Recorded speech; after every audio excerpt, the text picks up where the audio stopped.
প্রতিটি নির্বাচনে নির্বাচনী পর্যবেক্ষকের তালিকা হলেই বেশিরভাগ সরকারি সংস্থার নামে নানা অভিযোগ ওঠে।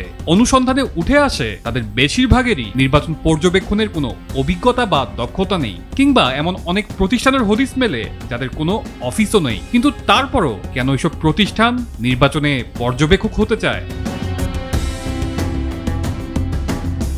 নির্বাচন বিশ্লেষক ও অভিজ্ঞ পর্যবেক্ষকদের সঙ্গে কথা বলে জানা গেছে, এই প্রতিষ্ঠানগুলো মূলত নির্বাচন কমিশনের পর্যবেক্ষক তালিকাভুক্তির মধ্য দিয়ে ডোনারদের কাছে, স্থানীয় নেতাদের কাছে পরিচিতি পেতে চায়। একই সাথে সংস্থার বিশ্বাসযোগ্যতা ও সুনাম বাড়লে ভবিষ্যতে প্রকল্প বা অনুদান পাওয়ার সম্ভাবনাও বৃদ্ধি পায়।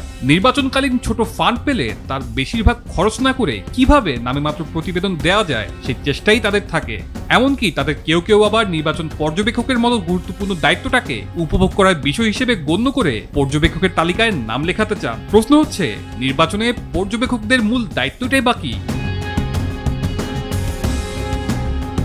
নির্বাচন প্রক্রিয়াকে স্বচ্ছ, নিরপেক্ষ ও সুষ্ঠু রাখতে সহায়তা করাই তাদের মূল কাজ, যাতে ভোট গ্রহণ ও গণনার সময় কোনো অনিয়ম বা অনৈতিক প্রভাব না পড়ে। তারা একই সাথে নির্বাচনের প্রস্তুতি পর্যবেক্ষণ করবে ও ভোট গ্রহণের দিন পর্যবেক্ষণের পর তার প্রতিবেদন প্রস্তুত করে রাখেন। ওই প্রতিবেদনে নির্বাচন কতটা স্বাধীন, সুষ্ঠু ও নিরপেক্ষ ছিল তার বিশ্লেষণ ও সুপারিশ থাকে। আগামী জাতীয় সংসদ নির্বাচনকে সামনে রেখে সংসদীয় ও স্থানীয় সরকারের নির্বাচন পর্যবেক্ষণের জন্য 30 অক্টোবর নির্বাচন পর্যবেক্ষণ নীতিমালা 2025 জারি করেছে নির্বাচন কমিশন। এই নীতিমালা শুধু দেশি পর্যবেক্ষকদের জন্য প্রযোজ্য হবে বলে জানা গেছে।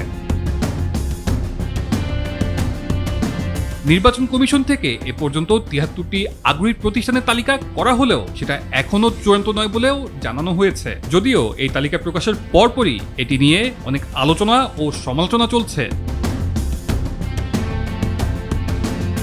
কেন সবাই পর্যবেক্ষক হতে চায় এমন প্রশ্নে জাতীয় ঐকমত্য কমিশনের সদস্য ও নির্বাচন ব্যবস্থা সংস্থার কমিশনের প্রধান বদিউল আলম মজুমদার বলেন, আগে এসবের টাকা পয়সা ছিল, এখন সেটা আছে বলে মনে হয় না। এটা সাধারণত দেশের স্বার্থে করার কথা, যাতে নির্বাচনে কারচুপি না হয়। কিন্তু কেউ কেউ দলীয় প্রার্থীদের পক্ষপাত দুষ্ট হতে পারে, সেটা যদিও কাম্য নয়।